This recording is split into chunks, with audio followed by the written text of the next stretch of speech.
C'est l'histoire d'un deal qui démarre en 2018, année de signature de la convention entre la société immobilière, assistance technique et travaux publics ATTP et les résidents de la zone non lotie de Koumda-Yonré dans l'arrondissement 8 de Ouagadougou.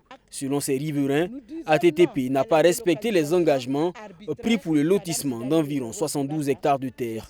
Pourtant, chaque résident, selon eux, s'est acquitté d'une somme forfaitaire pour le lotissement de la zone. Mais plus de 5 ans après, seule une minorité des 768 personnes recensées bénéficient d'une parcelle. Des sommes importantes, 225 000, 625 000, 1 500 000 ont été versées à ATTP par les propriétaires pour le lotissement sans aucun retour satisfaisant. Ces contributions représentent des sacrifices financiers énormes pour ces familles désormais plongées dans l'incertitude. De nombreuses parcelles ont été attribuées à des tierces personnes au détriment des propriétaires initiaux.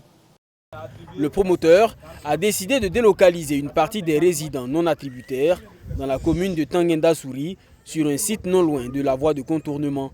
Mais pour ces résidents, cette décision est contraire à la convention collective. Les propriétaires de terrains non lotis se voient contraints de céder leur propriété aux nouveaux acheteurs et être relocalisés sur un nouveau site à Gouma, dans la commune de Tanguenda-Souri. Il est à noter que le site de Gouma ne figure dans aucune des conventions. Cette situation est inacceptable et constitue une violation flagrante de nos droits. Rendez-vous pris avec les responsables de la société immobilière. Ils reconnaissent que le relogement hors de l'arrondissement 8 n'était pas prévu par la convention. Mais ils disent avoir offert des facilités aux résidents fondeurs pour qu'ils rejoignent le site de Gouma. On avait cru que Zone d'Abitinga pouvait absorber le reste des personnes, mais on s'est rendu compte que ce n'était pas possible. Comme ce n'était pas possible, il fallait trouver une autre alternative. Nous les avons dit, nous allons, compte tenu que nous n'avons pas pu respecter notre engagement dans l'arrondissement, nous allons vous donner une partie de 250 mètres carrés.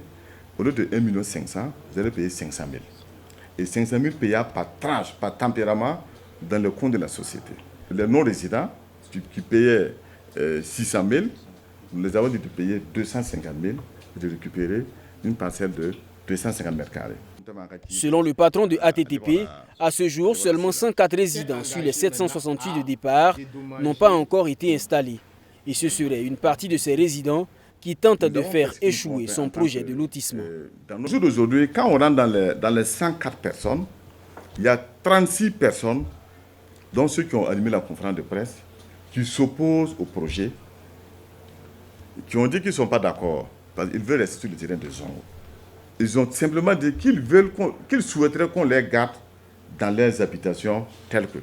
Donc, ils ne souhaitent plus continuer dans l'aménagement, ils vont garder les habitations non loties. Nous avons dit que ce n'est pas possible parce que, dans un premier temps, vous avez accepté et tout le monde a signé individuellement. Accusée par les résidents fondeurs de revendre des parcelles au mépris de la loi, la société immobilière se défend et dit avoir respecté toutes les règles entourant l'activité de promotion immobilière.